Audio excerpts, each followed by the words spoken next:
ഏതമ്പാട്ടി? വയലത്തിക്കോവിലല്ല, മേവനക്കോണത്തമ്പലത്തിൽ.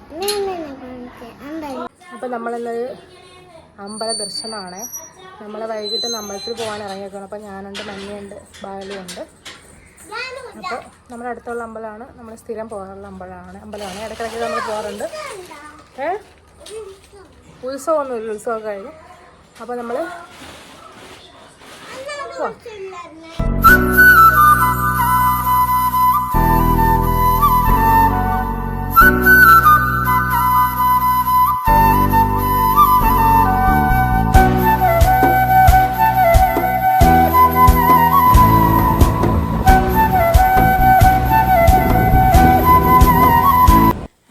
അമ്പലത്തിലെത്തി കേട്ടോ. നമ്മുടെ ഈ അമ്പലത്തിൽ ഞങ്ങൾ വന്നത് മേവനക്കോണത്ത് അമ്പലത്തിലാണ്. മേവനക്കോണം ദേവി ക്ഷേത്രമാണ്. അപ്പോൾ ഇവിടെ പുനരുദ്ധാരണം നടക്കുവാണേ. അപ്പം പണികളൊക്കെ നടക്കുന്നതേ ഉള്ളൂ. ഉത്സവം കഴിഞ്ഞിട്ട് കുറച്ച് നാളേ ഉള്ളൂ, 2 മാസം കൊണ്ട് ആവുന്നുള്ളൂ. അപ്പോൾ നമ്മൾ എന്തായാലും വണ്ടിയെല്ലാം പാർക്ക് ചെയ്തിട്ട് അമ്പലത്തിലേക്ക് പോകാനായിട്ട് പോവാം. എനിക്കാണെങ്കിൽ എന്നെ സംബന്ധിച്ചിടത്തോളം ഈ കൂടെ അങ്ങനെ ഇരിക്കുമ്പോഴത്തേക്ക് മനസ്സിന് ഭയങ്കര പ്രയാസമോ വിഷമമല്ലോ ഒക്കെ വരുവാണെങ്കിൽ ഓടിപ്പോയെന്ന് അമ്പലത്തിൽ പോയി തൊഴുവാണെങ്കിൽ നല്ല സമാധാനം കിട്ടും കേട്ടോ. കുറേ നേരം അവിടെ തൊഴുത് നിൽക്കുമ്പോഴത്തേനും മൈൻഡ് ഭയങ്കര പീസ്ഫുള്ളാവും. അപ്പം ഈ അടുത്ത് പിന്നെ ഇത്രയും നാളൊക്കെ ആണെങ്കിൽ എങ്ങനെ നമ്മൾ വണ്ടി വിളിക്കണം, അല്ലെങ്കിൽ നടന്ന് തളർന്നൊക്കെ പോയി നമുക്ക് നമ്മളെ ഇഷ്ടപ്രകാരം നമുക്ക് പോകാനൊന്നും പറ്റത്തില്ലല്ലോ. ആരെങ്കിലും ഡിപ്പെൻഡ് ചെയ്തൊക്കെയല്ലേ പറ്റുള്ളൂ. ഇപ്പോൾ സ്കൂട്ടി ഉള്ളപ്പോൾ എന്താ ഒരു ആശ്വാസം. ഒരു അമ്പലത്തിൽ പോകണമെങ്കിലൊക്കെ ഓടി അങ്ങോട്ട് പോകാമല്ലോ നമുക്ക്.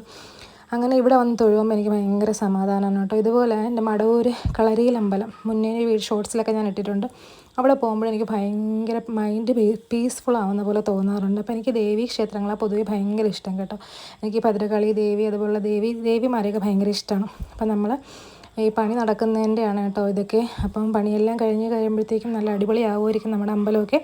അങ്ങനെ ഞങ്ങൾ അകത്ത് കയറി തൊഴുതപ്പോഴത്തേക്കും അർച്ചനയും അതുപോലെ തന്നെ ചരടൊക്കെ ജപിക്കാനുണ്ടായിരുന്നു. അപ്പോൾ അതിൻ്റെ എല്ലാം രസീത് എഴുതി നമ്മൾ ചെന്നപ്പോഴത്തേനും ദീപാരാധന സമയമായി. അങ്ങനെ പിന്നെ ദീപാരാധന തുടങ്ങിയാൽ പിന്നെ നമ്മളത് തൊഴുവാതെ ഇറങ്ങിക്കൂടല്ലോ. അങ്ങനെ ദീപാരാധന എല്ലാം കഴിഞ്ഞിറങ്ങിയപ്പോൾ ഇച്ചിരി ഒന്ന് ഇരുട്ടാവാറായി കേട്ടോ. പിന്നെ ഈ ചരട് ജപിക്കുന്നതൊക്കെ ദീപാരാധന കഴിഞ്ഞേ കിട്ടുള്ളൂ എന്ന് പറഞ്ഞു. അങ്ങനെ അതെല്ലാം വാങ്ങി ഞങ്ങൾ തിരിച്ചിറങ്ങി. എല്ലാവർക്കും പ്രസാദമൊക്കെ ഇട്ട് കൊടുത്തു. ഇത് ഞാൻ മഞ്ഞയ്ക്ക് ഇട്ട് കൊടുക്കുമായിരുന്നേ. അപ്പോൾ അവളാ ക്യാമറ പിടിച്ചിരുന്നേ. അതിനുശേഷം എല്ലാവർക്കും ചന്ദനമൊക്കെ തൊട്ട് കൊടുത്തു.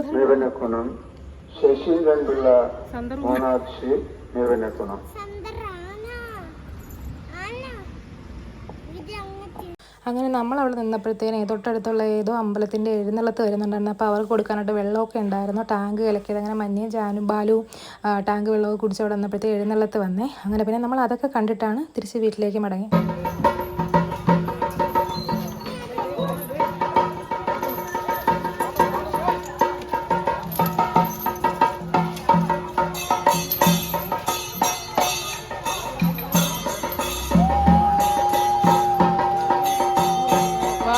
ബാലു കൈയടിക്കുന്നു.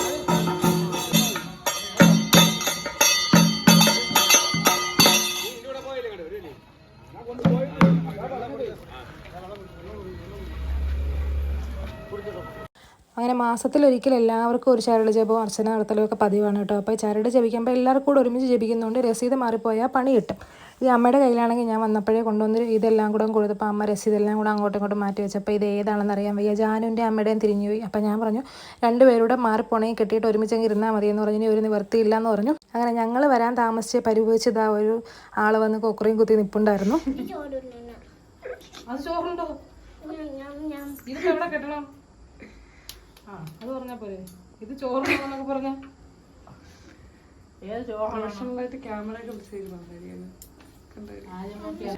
അങ്ങനെ അമ്പലത്തിലൊക്കെ പോയിട്ട് ഞങ്ങൾ തിരിച്ചെത്തി. അപ്പോൾ നമ്മുടെ ഈ വീഡിയോ ഇഷ്ടപ്പെട്ടിട്ടുണ്ടെങ്കിൽ ലൈക്ക് ചെയ്യുക, കമൻറ്റ് ചെയ്യുക, സബ്സ്ക്രൈബ് ചെയ്യുക. നിങ്ങളുടെ അഭിപ്രായങ്ങളൊക്കെ നമ്മുടെ കമൻറ്റ് ബോക്സിൽ പറയുക. അപ്പോൾ അടുത്ത വീഡിയോയിൽ കാണുന്നവരെ ടാറ്റാ ബൈ ബൈ.